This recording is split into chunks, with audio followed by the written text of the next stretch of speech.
नमस्कार साथियों, मैं मनीष कुमार आप सभी का आपके अपने चैनल लर्न एंड शेयर में तहे दिल से स्वागत और अभिनंदन करता हूं। हम लोग पढ़ रहे थे क्लास 9th की हाई स्टोरी और हाई स्टोरी में शानदार जबरदस्त जिंदाबाद वाला चैप्टर हम लोग पढ़ रहे थे जिसका नाम था नाथसीवाद और हिटलर का उदय। हम नाथसीवाद क्या होता है जान चुके हैं, हिटलर का किस प्रकार से उदय हो रहा है वो भी जान चुके हैं और हिटलर ने किस प्रकार से तबाही मचा रखी है वो भी जान रखे हैं। और अब आज का जो लेक्चर नंबर 6 है उसमें क्या क्या जानना है तो आइए हम लोग जानते हैं। हम आज पढ़ेंगे मौत का सिलसिला। ठीक है, लास्ट के लेक्चर से थोड़ा कनेक्ट करूंगा फिर आपको बताऊंगा कि मौत का सिलसिला है क्या, नाजी जर्मनी में युवाओं की स्थिति क्या है ये बात, और फिर आगे का हमारा टॉपिक क्या होगा उस पर भी थोड़ा सा हम लोग ब्रीफ में मैं आपको समझाने की कोशिश करूंगा और फिर आज हमारा लेक्चर हो जाएगा दी एंड। तो आइए शुरुआत करते हैं आज के लेक्चर की। देखिए मौत का सिलसिला, आप ये बात देखते हुए आ रहे हैं कि कम से कम 52 किस्म की जो लोग हैं उनको क्या है हिटलर जान से मारता है, बहुत बुरी हालत करता है। विशेष करके उनमें सबसे जो बुरे हालत होते हैं वो किसके होते हैं, यहूदियों के होते हैं, या इंग्लिश में जिन्हें कहा जाता है ज्यूज कहा जाता है।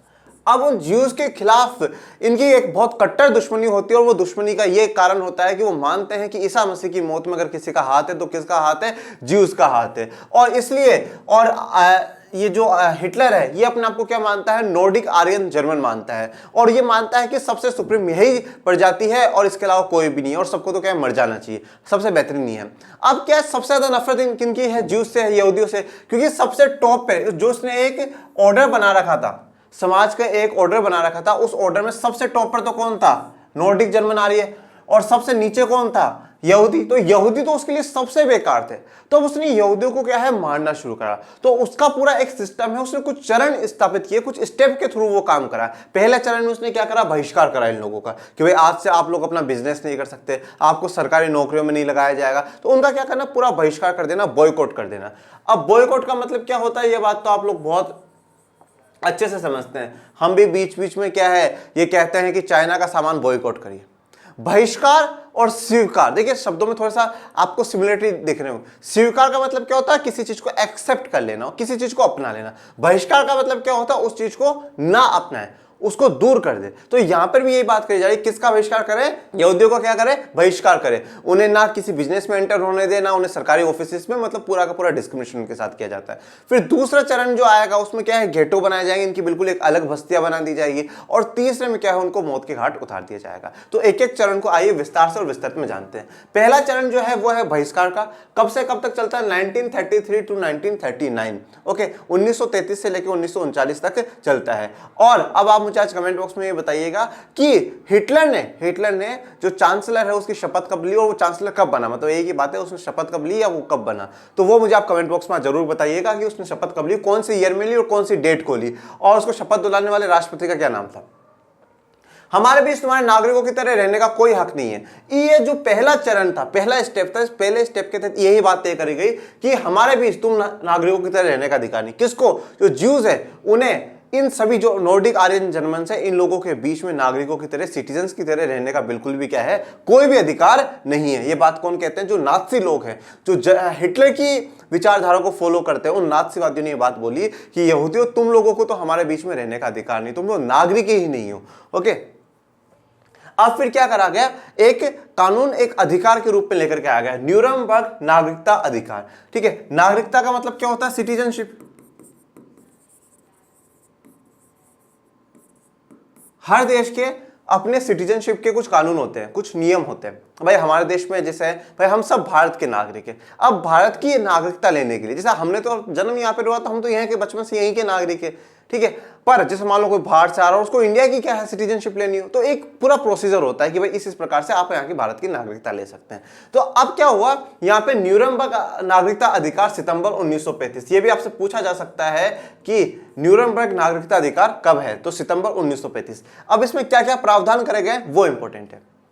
सबसे पहला इसमें यह बात बोली गई कि जर्मन या उससे संबंधित रक्त वाले व्यक्ति ही, जर्मन कौन से, जो नॉर्डिक आर्य है, जो आर्य हैं, बस बात आपको यहां पर यही ध्यान रखनी है कि जो आर्य है ना वो आर्य ही जर्मन मान रहे हैं। तो ये जो जर्मन है या उसे मतलब आर्य या उससे संबंधित रक्त वाले व्यक्ति, जैसे कि मैंने आपको बताया था कि जर्मनी ने क्या करा, पोलैंड पे कब्जा कर लिया, और पोलैंड पे जब कब्जा कर लिया तो वहां के लोगों को जबरन भगाया गया, वहां से मार दिया गया। पर जिनके बच्चे थे उन बच्चों को क्या करा गया, जो नस्ल विशेषज्ञ थे उनके पास में भेजा गया कि इनका टेस्ट करो, अगर इनमें ये वाला रक्त है, मतलब नॉर्डिक जर्मन आर्यन वाली क्वालिटी है, बिल्कुल ब्लॉन्ड है, नीली आंखें हैं और ऐसे हैं और स्वस्थ हैं बिल्कुल, तो इनको क्या करेंगे, जर्मन परिवार इनको पालेंगे। और अगर ऐसा नहीं है तो इनको क्या करो, अनाथ आश्रम में छोड़ दो, मर जाएंगे। ये बात कही जाती है। तो मतलब जर्मन या उसके संबंधित जो रक्त वाले व्यक्ति होते हैं वही क्या होंगे, जर्मन के नागरिक होंगे। तो इस पॉइंट में आप दो चीज देखिएगा कि पहला तो क्या है, नागरिकता किसको दी गई है, नागरिकता किसको दी गई है, एक तो जो जर्मन आर्य है उनको, और उन जैसे जो संबंधित है, उन जैसे जो सेम लोग हैं, जिन लोगों का सेम ब्लड है उनको। इसके अलावा दूसरा क्या कहा गया, उन्हें जर्मन साम्राज्य का संरक्षण होगा। जर्मन साम्राज्य का मतलब क्या है, जो जर्मन की सरकार है, और जर्मन की सरकार अभी किसकी है, हिटलर की है।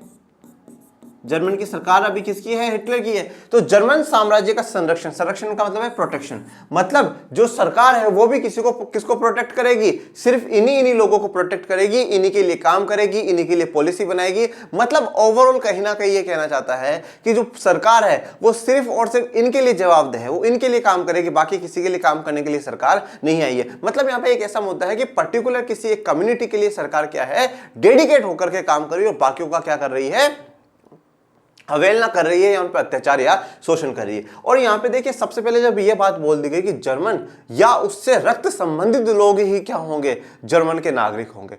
अब देखिए जब यह बात बोली गई कि नागरिक,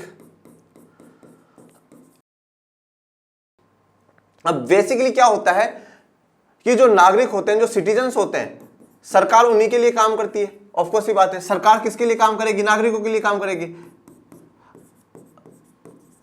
जैसे अब आज भारत की सरकार है तो भारत के लोगों के लिए तो काम करेगी ना, ऑस्ट्रेलिया के लोगों के लिए तो करेगी नहीं। तो इन्होंने क्या करा कि भाई सरकार जो है वो किसके लिए काम करती है, अपने नागरिकों के लिए काम करती है। और नागरिकों में इन्होंने क्या है, यहूदियों को, जिप्सियों को, अपंग, विकलांग, रूस, पोलैंड के लोगों को, इनको इंक्लूड ही नहीं करा। उन्होंने सिर्फ और सिर्फ नागरिक में, सिटीजन्स में किसको माना है कि जो जर्मन है या उससे संबंधित रक्त वाले हैं। तो पहला पॉइंट तो इस नागरिकता अधिकार सितंबर 1935 का यह है।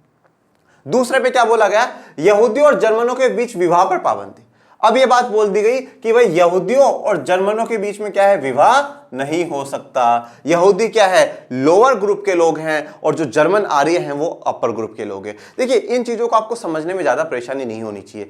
आप कभी भी है ना, जब कोई चीज समझ रहे हैं, कोई चीज पढ़ रहे हैं, तो उसको कहीं ना कहीं हमारे देश से इंटरलिंक कर करके देखिए कि यार क्या हमारे देश में कोई ऐसा, मतलब कहीं से भी आपको, हमारे देश की बात नहीं, कोई ऐसा एग्जाम्पल मिल जाए जिसके बारे में आपने पढ़ा हो, सुना हो। अब जैसे देखिए, अब हमारे देश में भी क्या होता है कि भाई पहले के समय में लोअर कास्ट और हायर कास्ट,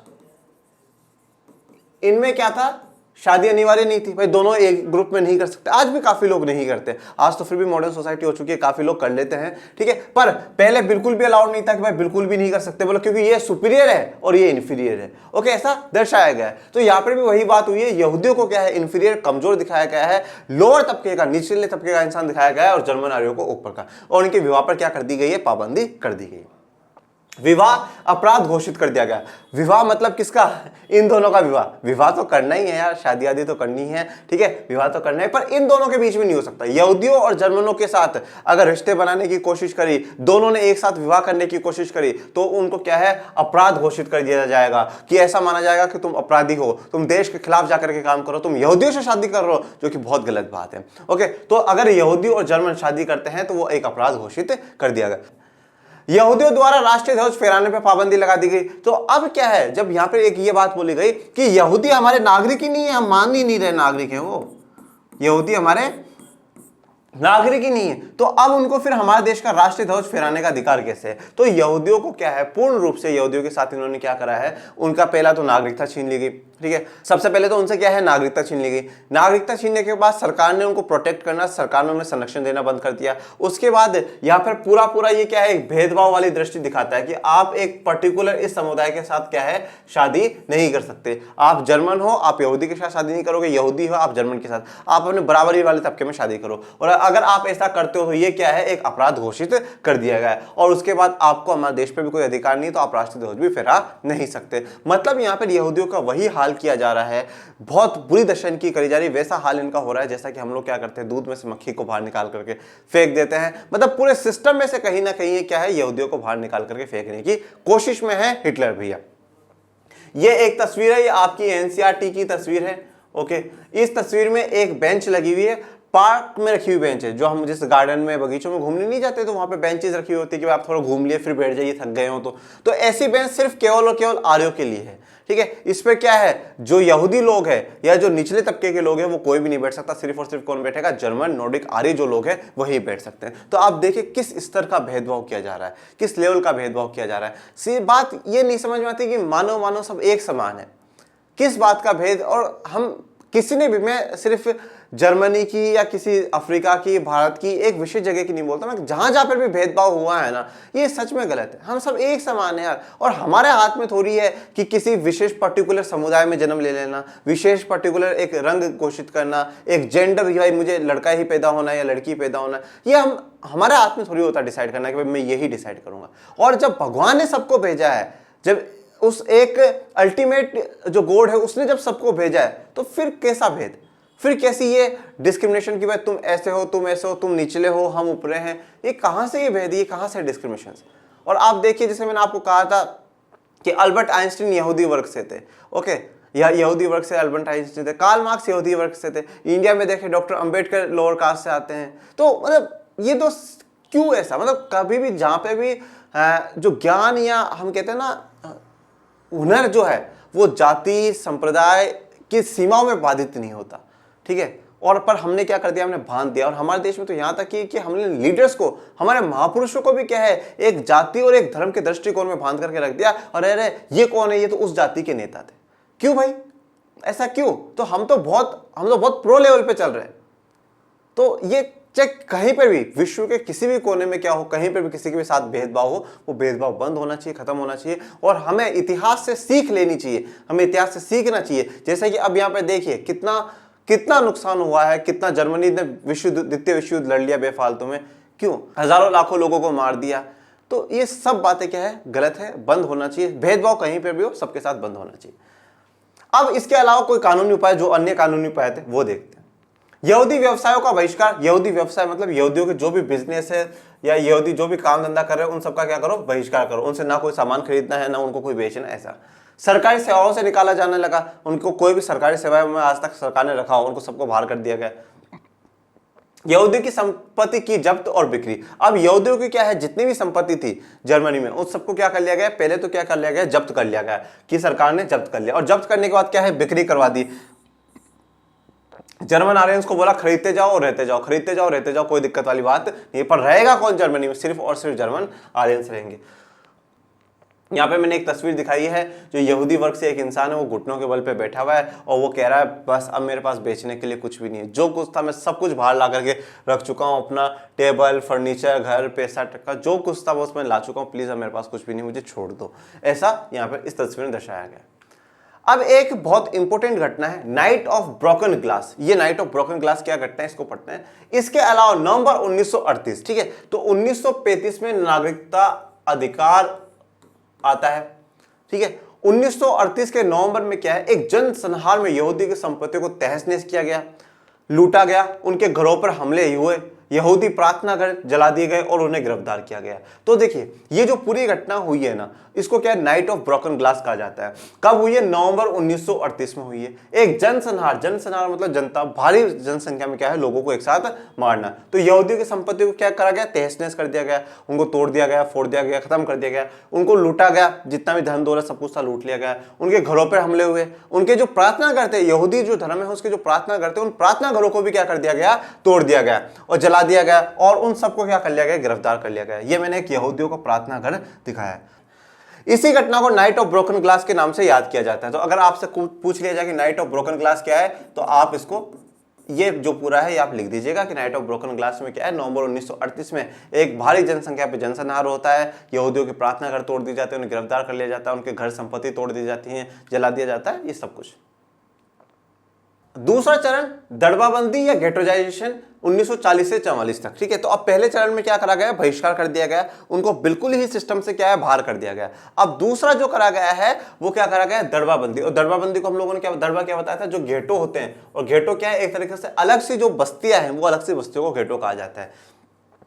तुम्हें हमारे बीच रहने का कोई हक नहीं है। पहले तो क्या कहा, तुम हमारे जैसे नागरिकों के बीच रह ही नहीं सकते, तो नागरिकता उनकी खत्म कर दी गई। अब उनको बोला तुम चलो ठीक हो, तुम हो, पर तुम हमारे बीच में रहोगे, हम इतने हाई क्लास के लोग, तुम लो क्लास के लोग हमारे बीच में रहोगे, तो इसलिए क्या कर दिया गया, उनको अपनी सोसाइटियों से बिल्कुल दूर, बिल्कुल बाहर कर दिया जाएगा, बिल्कुल उन्हें दूर और बाहर कर दिया जाएगा। इसलिए क्या कहा गया कि तुम हमारे बीच में रहने का कोई हक नहीं है। सितंबर 1941 में सभी यहूदियों को हुक्म दिया गया कि वह डेविड का पीला सितारा अपनी छाती पर लगाकर रखेंगे।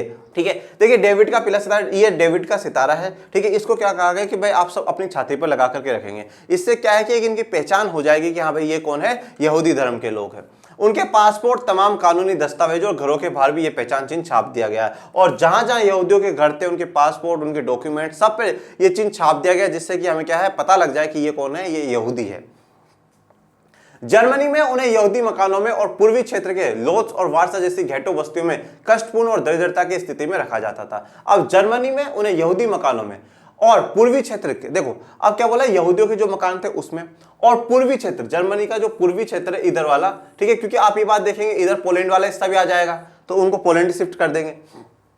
तो पूर्वी क्षेत्र में जो लोत्स और वॉर्सा, ये दोनों जगहों का नाम है। इन दोनों जगह पे क्या है, जो दड़बाबंदी, जो घेटो वाली बस्तियां हैं, उन बस्तियों में कष्टपूर्ण, बहुत ज्यादा इनको कष्ट दिया जाता था। दरिद्रता का मतलब है बहुत गरीबी और बहुत दयनीय स्थिति में इन लोगों को क्या है, अपना जीवन गुजारना पड़ रहा था।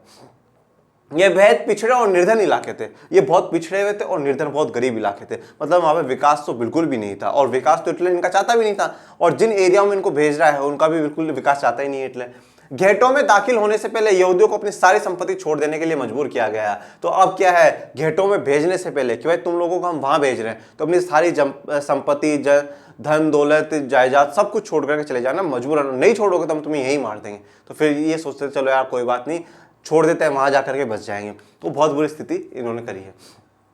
कुछ ही समय में घेटो बस्तियों में भूखमरी, गंदगी, बीमारियों का साम्राज्य व्याप्त हो गया। तो अब जो घेटो बस्तियां, देखो वहां पे बहुत पिछड़े इलाके थे, और आप जैसे कभी देखना कि जो हमारे यहाँ स्लम एरियाज होते हैं इंडिया में, जहाँ पे क्या है सिर्फ झुग्गड़ बस्तियां होती है, जहाँ पे क्या है झोपड़ी और ऐसी बस्तियां होती है ना, वहां देखो कितनी गंदगी होती है, और बहुत ज्यादा फिर गंदगी से क्या है कि कीटाणु फैलते हो, कीटाणु से बीमारियां फैलती है। तो ये बस्तियां भी क्या बहुत पिछड़ी हुई थी, बहुत बुरी स्थिति थी। तो वहां पे क्या हुआ, उनको ना तो खाने के लिए अच्छा मिलता था, तो भूखमरी फैली, गंदगी का माहौल था, और गंदगी से क्या है, बीमारियां भी फैलने शुरू हुई। तो मतलब यहाँ पे पूरी तरीके से क्या है, जो यहूदी है, जो ज्यूज है, उनका क्या है, बहुत बुरी तरीके से विनाश किया जा रहा है। तो दो लेवल है हमारे, दो लेवल में पहला तो क्या हो गया, बॉयकॉट का लेवल हो गया कि बहिष्कार, उन्होंने क्या कर दिया, बहिष्कार कर दिया। और दूसरा घेटो के लेवल में आ चुके हैं, जहां पे उनको क्या कर दिया गया कि बिल्कुल अपनी सोसाइटी से अलग कर दिया गया है।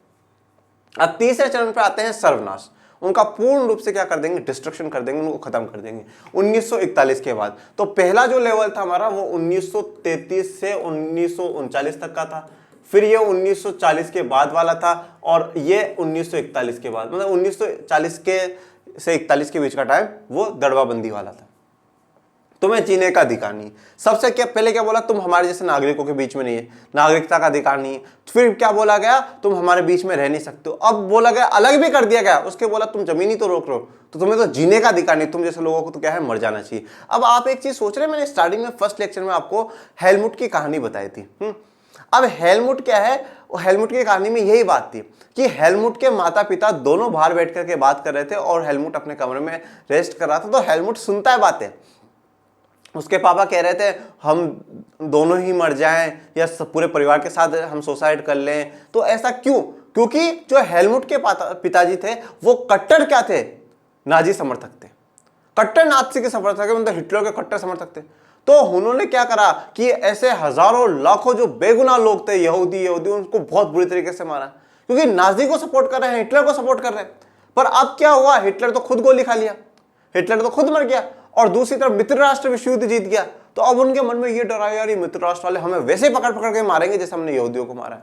देखिए एक बात हमेशा ध्यान रखिएगा, अगर आप किसी के साथ बुरा करेंगे ना, तो वो बुरा घूम फिर करके आएगा ही आएगा। ठीक है, तो अब उसके मन में बहुत चिंता हो गई, तो फिर वो भी बाद में क्या है, अपने ऑफिस में जाकर के सुसाइड कर लेता। ठीक है, तो यहां पर ये क्या है कि तुम्हें जीने का अधिकार नहीं है। तो जो हेलमुट के पिताजी थे ना, ऐसे ही लोग थे जिन्होंने यहूदियों को बहुत बुरी तरीके से मारा है। समूचे यूरोप के यहूदी मकानों, यातना घरों और गेटो बस्तियों में रहने वाले यहूदियों को मालगाड़ियों में भर भर कर मौत के कारखानों में लाया जाने लगा। तो अब क्या है, समूचे यूरोप में, पूरे यूरोप में जहां जहां पे हिटलर का रास्ता, यहूदी मकानों में जो जो यहूदी रह रहे उनको पकड़ पकड़ के लाया गया। यातना घर है, यातना घर मैंने आपको कंसंट्रेशन कैंप बताया था, जहां पर क्या है उनको बहुत ज्यादा प्रताड़ित किया जाता था, पूरा क्या है बिजली के तारों से कवर होता था, भाग भी नहीं सकते थे, तो वो यातना घर है। घेटो बस्तियां जो इनकी बिल्कुल अलग बस्तियां हैं, उन सारी जगह से मालगाड़ियों में, गाड़ियों में पकड़ पकड़ के उनको क्या है मौत के कारखाने तक ले जाया जा रहा है और फिर उनको मार दिया जाएगा। पोलैंड तथा अन्य पूर्वी इलाकों में मुख्य रूप से बेल्जिक, ऑस्विट्ज, सोबिबार, त्रेबलिंका, चेलमनो तथा मैदानिक में उन्हें गैस चैम्बरों में झोंक दिया गया। ये सारी जगहों के नाम है, ठीक है, ये सारी जगहों के नाम है। और अगर आप सारी के भी ना कर सको तो कोई एक दो कर लीजिएगा, बाकी इतनी जरूरी नहीं है, बस इतना ध्यान रखिएगा। और एक दो भी ना करे तो कोई बात नहीं है, पोलैंड और अन्य पूर्वी इलाकों में लिख दीजिएगा। पोलैंड और अन्य पूर्वी इलाकों में क्या है कि इन लोगों को गैस चैम्बरों में झोंक दिया गया। अब गैस चैम्बर क्या था, ये जैसे मान लीजिए पूरा एक रूम है, अब इस रूम में क्या कर रखा है, इन सबको एक साथ बंद कर दिया गया और जो पॉइजनस गैस है, ठीक है, जो जहरीली गैस है, वो जहरीली गैस क्या कर दी गई, इसमें छोड़ दी गई। तो एक साथ हजारों लाखों की संख्या में क्या हो गए, लोग मर जाते हैं। वैसे क्या है, आप लोगों को मारोगे एक एक दो दो को, उससे अच्छा हिटलर ने सोचा एक साथ ही क्या कर दिया जाए, इन हजारों लोगों को मार दिया जाए। तो ऐसे इनको मार दिया जाता था। औद्योगिक और वैज्ञानिक तकनीकों के सहारे बहुत सारे लोगों को पलक झपकते मौत के घाट उतार दिया गया, ठीक है। औद्योगिक और वैज्ञानिक तकनीक, ये सारी विज्ञान की तो तकनीक है, भाई पॉइजनस गैस छोड़ देंगे वो मर जाएगा, तो विज्ञान की तो तकनीक है। इन तकनीकों से क्या करा गया, बहुत सारे लोगों को कुछ सेकंडों में, कुछ मिनटों में ही क्या मौत के घाट उतार दिया गया। अब मैं आपको कुछ एनसीईआरटी की तस्वीरें दिखा रहा हूं। जैसे ये एक पर्सन क्या है, वहां से भागने की कोशिश कर रहा था यातना घर से, भागने की कोशिश में मौत, यातना घर के चारों तरफ लगी तारों में करंट दौड़ता रहता था। तो अब क्या है, चारों तरफ जो यातना घर थे उनके क्या है तार लगा रखे थे और उनमें क्या करंट दौड़ता था, जैसे कोई भागने की कोशिश करेगा तो वो मर जाता था। यहाँ पे वही एक तस्वीर आपको दिखाई, गैस चैम्बर के बाहर कपड़ों के ढेर। अब क्या है, लोग जो मर गए, ठीक है, चले गए, तो उनके जो बिल्कुल एक कपड़ों का जो ढेर है वो बाहर यहाँ पे बिल्कुल दिखाया गया किस प्रकार से कितने हजारों की संख्या में लोगों को मारा गया। अंतिम समाधान से पहले कैदियों से छीने गए जूते, ठीक है, उनसे मतलब जूते भी छीन लिए गए। और एक यातना घर है, ये एक आपको यातना घर है दिखाया, जो ये कमरे हैं बिल्डिंग से, उनमें रखा जाता था और उनको बाहर निकलने नहीं दिया जाता था। अगर निकलते थे तो ये आपको दिख रहे होंगे तार है जिससे में क्या है करंट दौड़ रहा है और फिर वो मर जाते थे। बहुत बुरी स्थिति उसने करी है, इसीलिए तो हिटलर को मानवता पे कलंक कहा गया है कि हजारों लाखों करोड़ों की भीड़ को बेफालतू बेगुनाह लोगों को उन्होंने मार दिया। अब हमारा नेक्स्ट टॉपिक है नाज़ी जर्मनी में युवाओं की स्थिति, ठीक है। अब हिटलर को सपना, जो हिटलर का सपना है ना, वो पूरा करने के लिए सबसे ज्यादा जो आवश्यकता है वो किसकी है, युवाओं की है, क्योंकि युवा सबसे एक्टिव है। युवा क्या है, ज्यादा काम कर सकते हैं। और जैसे जब हमारे देश में भी प्रधानमंत्री मोदी जी 2014 में पहली बार चुनाव जीत करके लोकसभा पहुंचे, तो उन्होंने यही बात कही थी कि भारत की 65% से ज्यादा आबादी क्या है, 35 साल के करीबन है, 35 साल के नीचे मतलब युवा है। 65% आबादी जो है वो युवा, मतलब हर 100 लोगों में से 65 लोग तो क्या है, भारत के युवा हैं जो 35 से नीचे होंगे, ठीक है, ये बात कही गई। तो मतलब युवाओं पे बहुत विश्वास हर देश करता है, ठीक है, उनकी सबसे बड़ी संपत्ति, सबसे बड़ी एसेट्स होती है। पर ये देश का दुर्भाग्य है कि जो आज का युवा है वो गलत दिशाओं में ज्यादा जा रहा है। उसको जहां देश के प्रति प्रेम होना चाहिए, जहां पर उसको अपने सपनों के लिए काम करना चाहिए, वो पता नहीं वो क्या काम कर रहा है और कहां जा रहा है, ये बहुत दुखद विषय है। पर जर्मनी में युवाओं की क्या स्थिति वो जानते हैं।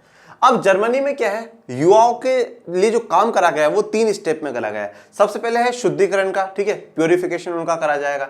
फिर नाज़ी शिक्षा प्रक्रिया, जो नाज़ी का जो एजुकेशनल सिस्टम होगा वो चलाया जाएगा। और फाइनली राष्ट्रीय समाजवाद की भावना उन लोगों में भरी जाएगी। इन 3 के थ्रू क्या होगा, जो वहां का यूथ है उसमें चेंज लाया जाएगा, वहां के यूथ में क्या कर दिया जाएगा, चेंज लाया जाएगा। तो आइए एक एक करके जानते हैं। सबसे पहले बात करते हैं शुद्धिकरण की, या प्योरिफिकेशन किस प्रकार से किया जाता है और किसका किया जा रहा है वो भी देखेगा।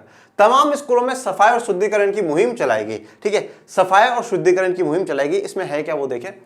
यहूदी या राजनीतिक रूप से अविश्वसनीय दिखाई देने वाले शिक्षकों को पहले नौकरी से हटाया गया और बाद में मौत के घाट उतार दिया गया। तो अब सबसे पहले देखो भाई, किसी महापुरुष ने कहा है कि अगर आपको देश का भविष्य देखना है तो आप आज की मौजूदा स्कूलों में जाकर के देखिए, मतलब स्कूलों में ही क्या है, देश का भविष्य पल रहा है। तो सबसे पहले तो रिफॉर्म करने की जरूरत कहां है, स्कूल में जरूरत है।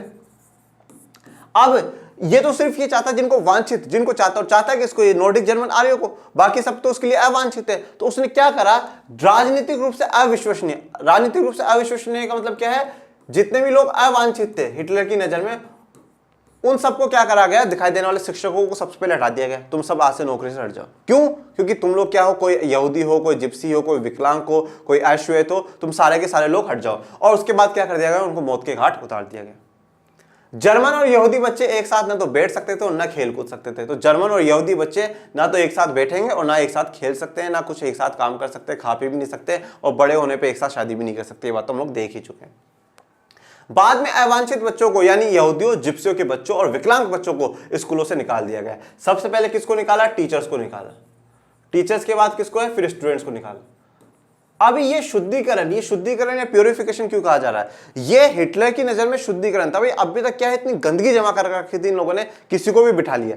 अब ये शुद्ध कर रहा है उसकी नजर में, पर जो कि गलत है। वो शुद्ध कर रहा है स्कूल को कि भाई जो भी अवांछित लोग हैं, ये जिप्सी, यहूदी, अश्वेत, रूस, पोलैंड, इन सबको क्या कर दिया जाए? बाहर कर दिया जाए। यहाँ पर आप एक तस्वीर देखिएगा, ये जो खेलते हंसते हुए बच्चे हैं ना, ये तो कौन है? नॉर्डिक जर्मन आर्यंस है। और यहाँ पर आपको कोई टीचर और कोई बच्चे जो बाहर जाते हुए दिखेंगे, ये कौन है? यहूदी, जिप्सी, अवांछित जो वर्ग के लोग हैं वो है। उन्हें भी गैस चैम्बरों में झोंक दिया गया। तो पहले तो टीचरों को मार दिया गया, अब उन बच्चों को भी क्या है, गैस चैम्बरों में ले जाकर के छोड़ दिया गया और मार दिया गया। मतलब मैं सोचता हूँ इतनी किस प्रकार से कोई निर्दयता दिखा सकता है, किस प्रकार से कोई मतलब छोटे छोटे बच्चों को किस प्रकार से मार सकता है। बहुत दुखद विषय है। तो पहला तो शुद्धिकरण हो गया। अब क्या हुआ? सबसे पहले क्या करा गया? उन लोगों को हटा दिया गया जिनको क्या है, हिटलर अपनी टीम में चाहता ही नहीं था, जिनको देखना ही नहीं चाहता था। अब जिनको हटा दिया, जो बचे हैं उनके लिए क्या करा है? एक अच्छे एजुकेशन पॉलिसी लेकर के आया, नाजी शिक्षा या नाजी एजुकेशन पॉलिसी वो लेकर के आया। वो क्या है वो देखते हैं। विचारधारात्मक प्रशिक्षण की एक लंबी प्रक्रिया थी। विचारधारा जो नाजी की विचारधारा है, उस विचारधारा के ऊपर पूरा प्रशिक्षण का मतलब क्या होता है? ट्रेनिंग। पूरी एक विचारधारा पे क्या है? पूरी ट्रेनिंग देने का एक पूरा प्रोसेस होगा। और कौन सी विचारधारा पे? जो नाजी विचारधारा है। नाजी विचारधारा का मतलब क्या है? जो हिटलर के सपोर्टर से जो हिटलर की विचारधारा है, उस विचारधारा के ऊपर पूरा ट्रेनिंग देने के एक पूरा लंबा प्रोसेस है। स्कूली पाठ्य पुस्तकों को नए सिरे से लिखा गया। तो पुरानी जितनी भी किताबें थी सबको हटा दिया गया, बोल बेकार है, एक नए सिरे से नई किताबें लिखी जाए। नस्ल के बारे में प्रचारित नाजी विचारों को सही ठहराने के लिए नस्ल विज्ञान के नाम से एक नया विषय पाठ्यक्रम में शामिल किया गया। तो नस्ल विज्ञान के नाम से एक नई साइंस चलाई गई, जिसमें सिर्फ और सिर्फ जो जर्मन आर्य है वही नस्ल अच्छी है और बाकी सारी नस्लें खराब है। मतलब पूरा का पूरा नस्ल के ऊपर एजुकेशन देने के लिए उसने एक नया विषय चला दिया, जिसे हम कहते हैं नस्ल विज्ञान। कि सिर्फ और सिर्फ नस्ल के बारे में पढ़ाओ, ये नस्ल अच्छी है, ये बेकार है, ये इसमें अच्छी अच्छी क्वालिटीज है, इनमें बेकार बेकार क्वालिटीज है, ये सब कुछ पढ़ाने के लिए बोला गया। गणित की कक्षाओं में भी यहूदियों की एक खास छवि गढ़ने की कोशिश की जाती थी। मतलब ओवरऑल सिर्फ और सिर्फ ये यहूदियों के खिलाफ है। यहूदियों को तो कहीं पे भी नहीं छोड़ रहा।